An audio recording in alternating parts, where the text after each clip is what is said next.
They're literally taking the highest peak in the Smoky Mountains and they're changing the name from a Confederate general to the old Cherokee name. I think this is great because why are we naming shit after the losers? The losers. Look at the Confederacy, bunch of losers who thought it was more important to keep the states' rights intact to own other human beings because there's only one type of property mentioned in the Constitution.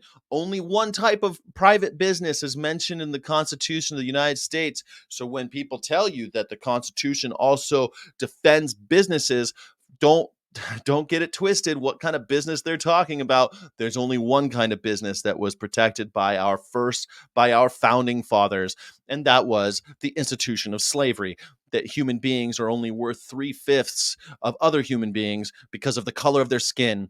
And the people who fought in order to make that institution timeless, to really inculcate that institution in everything that we call American, the people who really got just really into it, we named a bunch of shit after them. The Confederate general, I forget his name. What's his name? Cummings or something? Clingmans. His name is Clingmans. Clingman sounds like wasn't Colonel Clingman? Wasn't he the Nazi in Hogan's Heroes? Look, they're going to change the name to out of a request by the Eastern Band of Cherokee Indians to officially change it from Clingman's Dome to Kuwohi.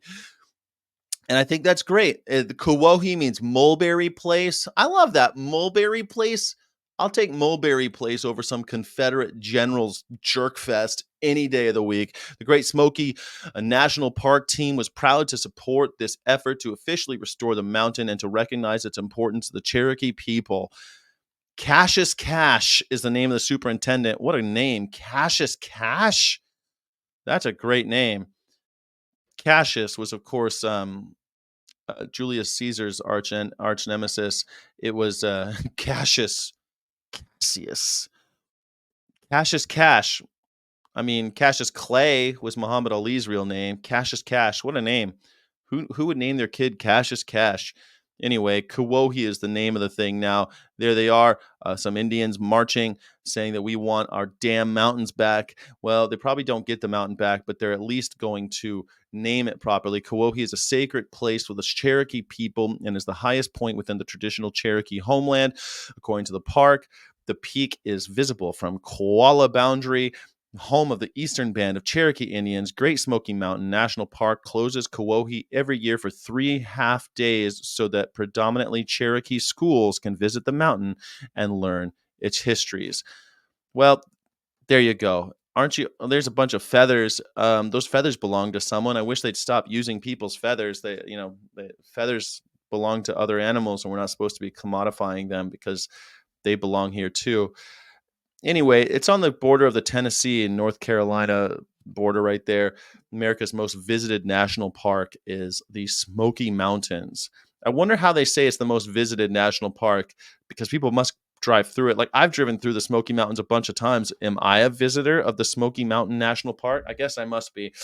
Anyway, maybe next time I'll look up and I'll look up at the highest spot and I'll say, oh, that's Kuwohi.